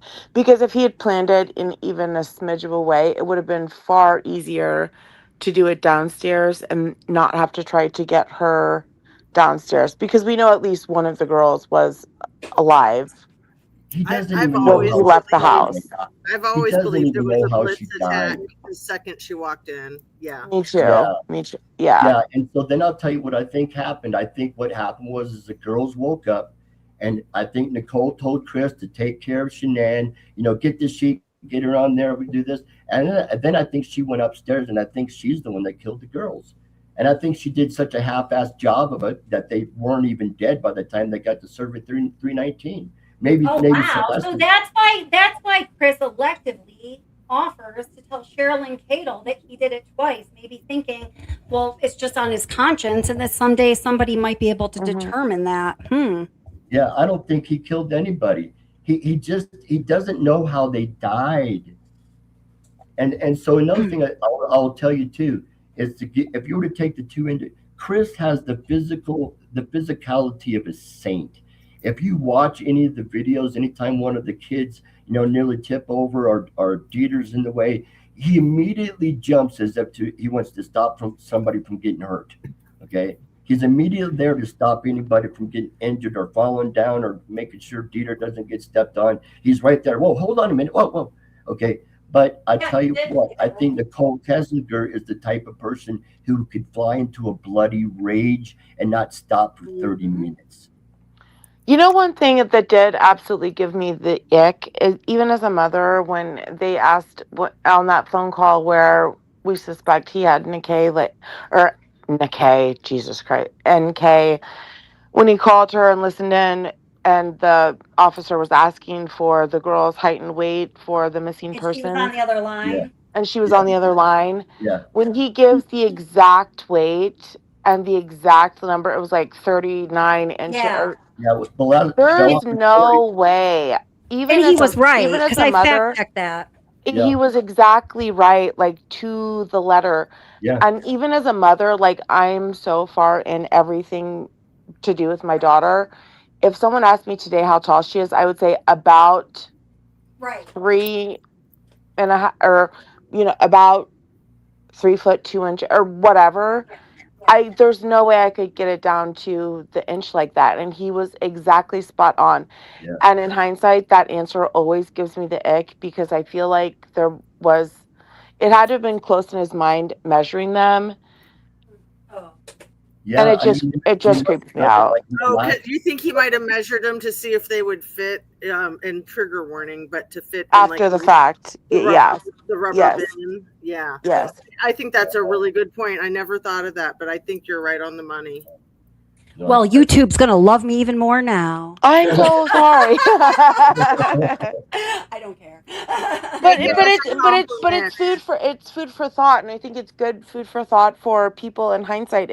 If a parent gives you that close approximation, like, okay, there had to have been some forethought or foreplanning. I don't even know that he intended to put them where he put them, but if you do something like that, I don't think where they were. I think the girls, yes. I don't think Shanann, where she was the final place. I think that was a short term. Right. I think it was. I agree. Yeah, I think it was her friend Nicole that interrupted the plan. I think that was to get her out of sight intermediately, and I think there was a different plan for her. But to know the size of the girls, you would have to know, where can they fit, where can they this, where can they that, and maybe that was his plan for them. But you'd have to know before you hoisted both of them up there in a rush where coworkers are coming. You'd want to know if they fit or if they didn't. Well, you need their measurements, right? Another thing they may have done too is my dad used to take my little brother and I, and we would go into the basement. We would stand up against a wooden platform, and my dad would take his pencil and he'd mark how tall we were, and then he'd weigh us, and he just kept regular records and stuff like that. So they may have just, Chris may have just measured them recently. And I still remember did that too. My dad would do that too. He would put marks on there and he would put the date, but it would be very rare if he then put a ruler up to it and was like 38.72 inch. You know what I mean? It wasn't like that. Like, he would put a mark and put the date. Yeah. And maybe how old we were. Well, but it wasn't like he measured it to the inch. He had tools around him all the time. He always had, his little tools with him.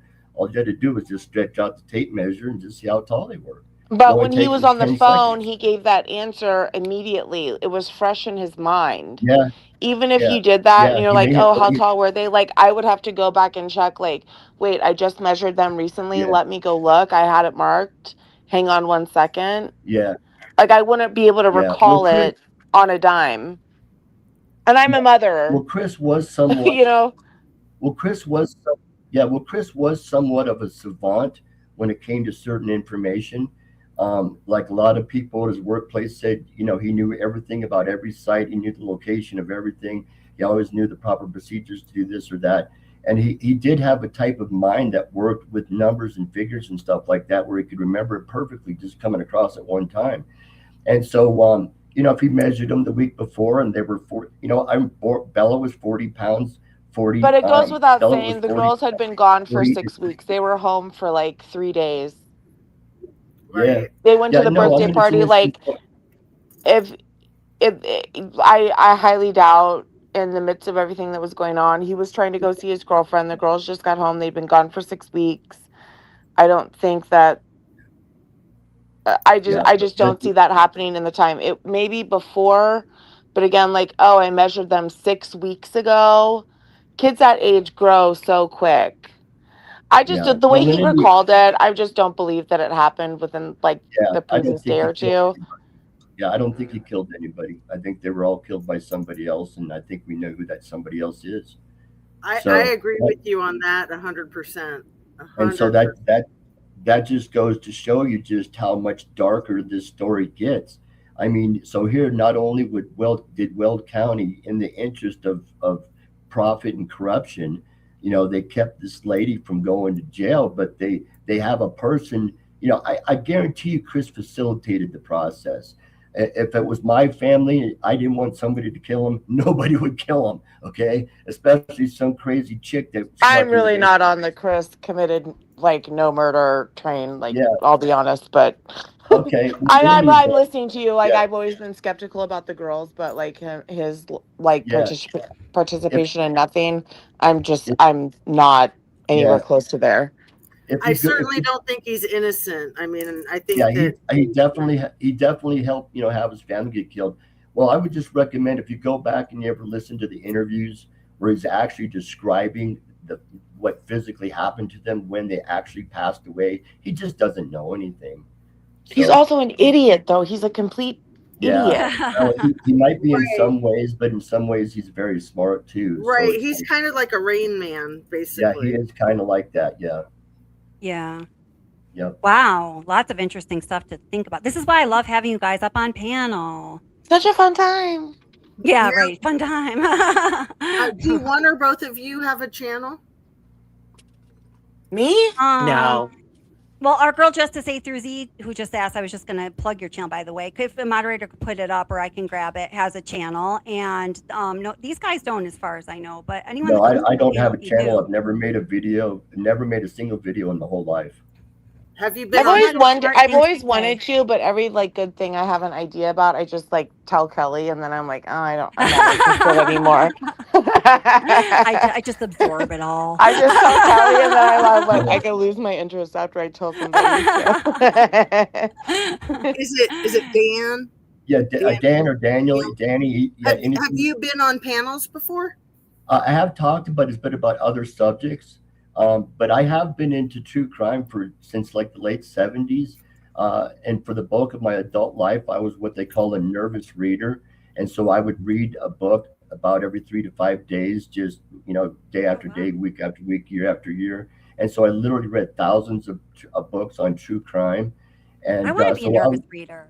And so I was already well versed with, how the prosecution works, how the defense works, normally what happens during interviews, the types of, testimony people give, following murders, et cetera, et cetera.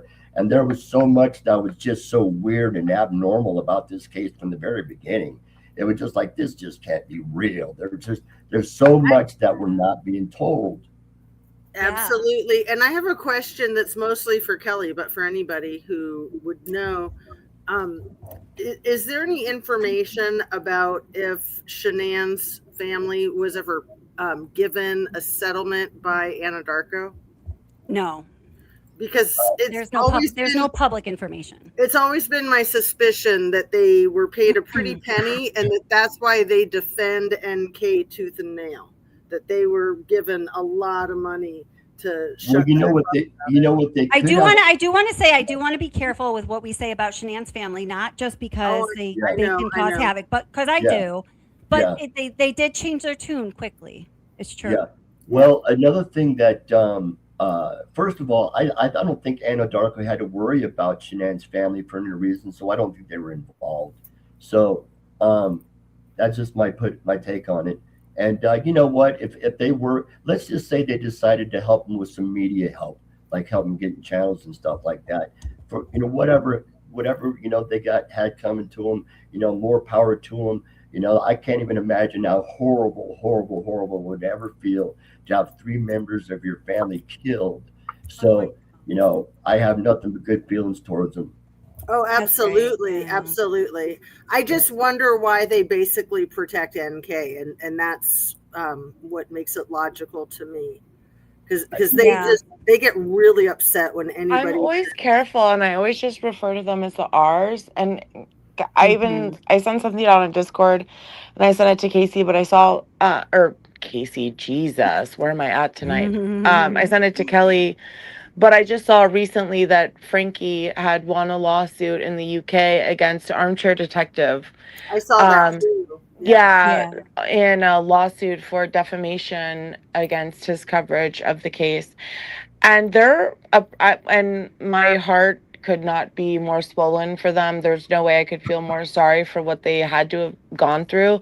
But their approach after the fact has always just been so confusing to me, because there's no mountain high enough. There's no hole deep enough. I wouldn't dig to get to the truth. There's nothing that could stop me from finding all the answers. And the 180 that they did, it just leaves such a giant question mark. And I understand if where they are, they have peace, and whatever they were given in exchange, they feel okay with, and they want people to stop. But objectively, you can't look at the way this case was handled and want people to stop. And I've said this in as many times to as many people as I can. The way that this was left off, there are so many unturned stones, and you can't look at it as this one individual case. You have to think of it, if this was my sister, if this was my mother, if this was my friend, if this is my neighbor, if someone that I knew, am I okay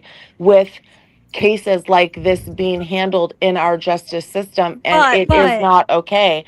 But I think the thing is, I was saying, am I okay with cases being handled like this in our justice system? No, I'm not. But I can't imagine the exhaustion someone like, Mrs. R experiences after her daughter and her 3 grandchildren are vilely murdered by someone she trusted with her entire heart. And I think there just comes a point, perhaps for the sake of your own survival, where you can't look at it anymore. I mean, I think for them too, what I'm saying is I think that for them, yes, but the blaming of other people for being confused, I think they've gotten some answer that's satisfactory to them. But for the general public, and for the missing puzzle pieces to us, we're all looking at it like this that there's too many missing pieces to close the book on this.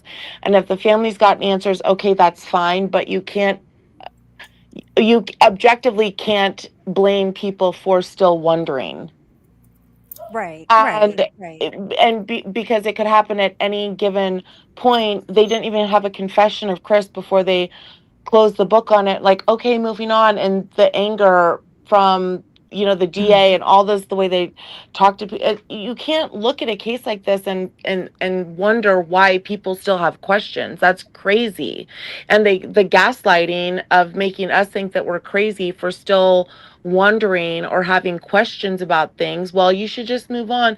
It doesn't work like that, because the only way justice works in a society like ours is that we all play by the same rules. Yeah, no, I can see your point, in that they've got to be aware that people are going to be deeply curious, and they're really going to know what happened, and, all the suspicions surrounding NK and all that.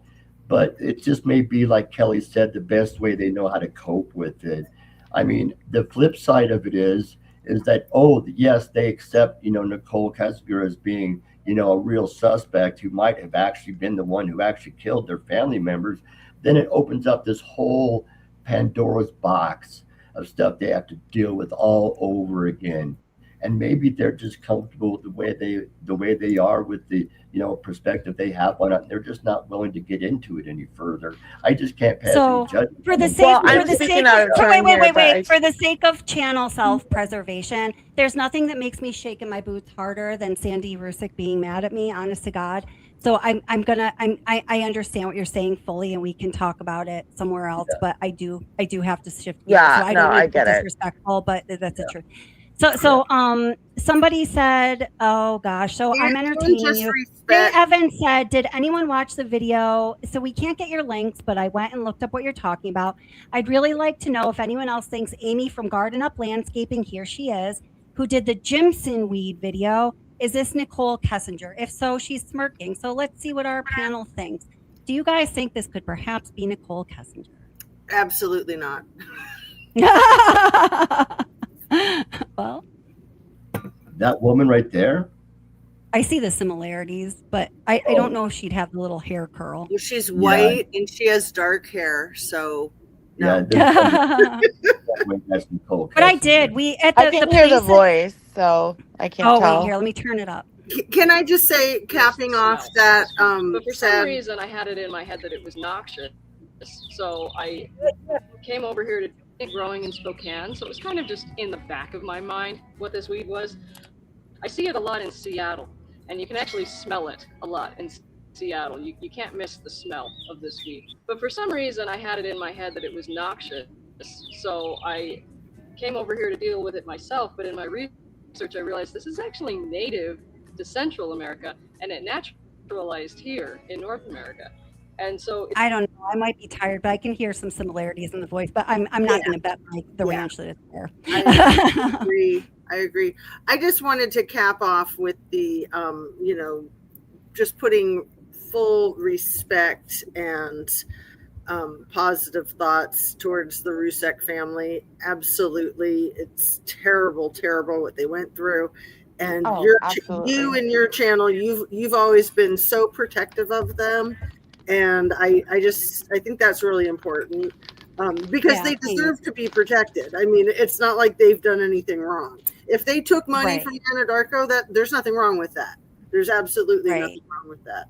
They would deserve that. I hope they got money. I mean, nothing will even make them a fraction of a percent of whole ever again. You know? I hope they got millions from Anadarko. I do. I don't know even that I would say they got anything. Like I think that they were just maybe given some information that the rest of us haven't gotten, and they're at peace with it. And I hope that that's true. I really do. But for the rest of us still having questions, not having that information, I just am saying I don't think it should be a wonder. Like the active trying to stop that pursuit of the truth. Yeah, I just don't like the confusion and why we're all still holding our hands up in the air. It's like, if they did get some piece that gave them, their final answer to get them to peace, okay, that's great. I'm happy that they have that. I hope they have that. But for the rest of us not having it, I just don't think it should be a mystery why we're all still looking at this, X years on. So that's my only grief, and I don't want to bring any disrespect to them. And my answer, and this is, I'm going to take the final word on this one. My answer is, it's the people who claim that they are pro the R family who keep pulling them back into this 3-ring circus that's causing them so much pain and bringing their attention to it. Like when Sandy started going after my channel, we had always been on lovely terms until one day, fucking, what's her name? Mommy babbling bullshit. Mommy ramblings. Mommy ramblings. Oh, I didn't know about that. Did that happen? Oh yeah, Stupid that happened twat. a couple of years ago, and and then I was hit with a rash of strikes, and and without somebody like Mommy babbling bullshit or whatever, I like that name better. Bringing attention to me. We've communicated like I don't know how many times, a lot. Hey, Carolina. And we were fine, but then she brings it in this negative light, and it's people that claim to be, their allies that keep throwing them back in the ring. And shame on you, mommy babbling bullshit, and the rest of you. Shame on you. Yeah, I don't watch her content much, but Yeah. It didn't go far though. It didn't go far at all. No, yeah. I mean, she put up a couple things, but I think she got shut down. She did, because she wasn't even, we aren't even going to go back there. She can go bad. Well, everybody from this channel went on attack. Is her channel inactive now? I don't know. Ooh, I don't know. Hey, Kelly, I wanted to ask you something, and then I think I'm going to log off and just listen to you guys. Yeah. But, you had mentioned a number of times you have this friend that used to work as an operator like Chris did, that worked with the tanks and stuff like that, right? Yeah, it's Kevin Bashnick, our very Kevin. own moderator. Yeah, and he was in here earlier, but he's not in here now because I was hoping he could chime in on the conversation. Yeah. Okay, well, I would tell you what, I would love to hear him sometime explain the whole entire process. Okay, like from what I understand, they can't even open those hatches up unless the pressure is at a certain level beforehand. Okay. So yeah, I'm planning on having him come up again to answer questions like that, because they're good questions. Okay. I've had him on a few live streams, and I mean we in 3 hours we can't even get through all the questions that people have. Okay. So anyways, yeah, because the whole, depending on the hatch, it has like 12 different giant nuts, and you got to take them all off, and then you got to open it, and then that you got to resecure it. So, I mean, it might take like a half hour per hatch, okay, just for the top portion, not even dealing with the pressure. And then there's the biohazardous suit and the face respirator you have to have and all that. So, man, I would really love to hear him talk about it sometime if he would. But yeah, I'm sure he would. Yeah. That's all I thought that wanted to say. again I'm just too, gonna because listen, but you got something to go. Sorry.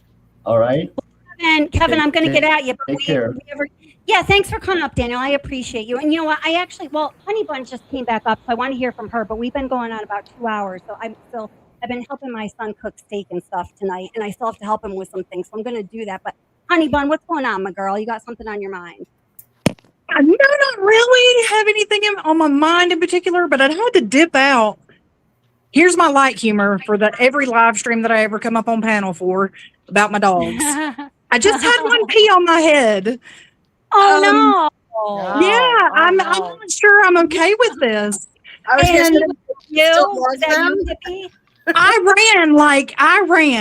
hightailed it into the shower, and I was up on live stream, like I'm just still hanging out there. I was listening to y'all, but I had to wash my hair. Because this douche dog. I washed my hair. That was so cute. And I think he just dribbled. But still, that's not okay. But he got excited, and he was excited about laying down, and it just. Anyway, so that's where I went for like forever. He's over here looking at me. He's like, "Hey, dog." He's like, "I'm sorry about that." You and your doggies. You're so funny. I love them. Y'all, watch out from the dog pee coming from the sky. It could happen to you. No too. shit. Well, Kelly, anyway. I put on my moo-moo. I'm gonna take my antacid, and I'm gonna stick around and listen, but I'm gonna hop off live. I love moo-moos. I'm gonna do all the same, girl. Thank you guys so much for coming up on panel. I am gonna get going because I gotta help my son finish this up. But yes, Frankie does have a YouTube channel, and Sandy R has a lovely cooking channel. I think it's just like Cooking with Sandy R. Just put her name in the YouTube search engine, and you'll certainly find it. So, but thank you guys coming up. This was like, it's not a fun topic ever by any means. So never mistake me saying, but it's interesting to talk to you guys and hear your perspective. So thank you so much. I really appreciate I do want to say something real quick. Anybody who wants to become a member or whatever, our member live streams, they are juicy. They're really good. Yeah, they are juicy. They are. Yes, and so I really do hope that you guys will become members and be a part of those chats, because we have a lot of fun, and we do talk about some heavier topics and stuff, but it's a lot lighter and we can say more. So I think y'all would enjoy that. Yeah. Awesome. Thank you, Honey Bun. And we would love to see you there tomorrow night. Yes. And I'm going to Yeah. jump down. I'm going to step out of here. Thank you so much for having me up. And, Yes, everyone check out Justice A through Z's channel. I put it in the chat and I will do it again if I can grab it again. I think I closed the window, but I'm sure I can find it real quick here. And thank you for coming up, honey. And yeah, of course. Let me make sure I is this red button what does it? Let's see. If not, I'll just kick you off. No worries. Yeah. 'Cause, I might need you to kick me off. Okay, I'll do that, honey. I'm just copying and pasting your link to your channel here, and then I'll do that. All right, have a good night. I'll talk to you soon. Okay, I'm going to kick her off. Look at me kicking her off. I'm so mean. Oh, there's my honey bun. Okay. All right, guys. All right, I'm going to roll. Me. I'm next. I'm next. Oh, okay. Oh, wait. She's next. Everybody, there she goes. Oh, wait. Hold it. Don't ban her. Wait. Don't do that. Hold it. Oh, don't ban me. No. I don't really actually know how to kick people off. Okay, just for now. Okay, bye-bye. All right, guys. All right. Well, I hope to see you at the members live tomorrow night. And thank you so much for being here. It's definitely an interesting conversation. Oh, there's Justice A through Z's link. I appreciate y'all. And please, this weekend before it's over, do something awesome for yourself because you deserve it. You do. You do. All right. I'll see you soon. It's gonna be alright. 'Cause I'm the judge and jury, and we'll be up all night. You better check for pose. You better check for pose. You better check for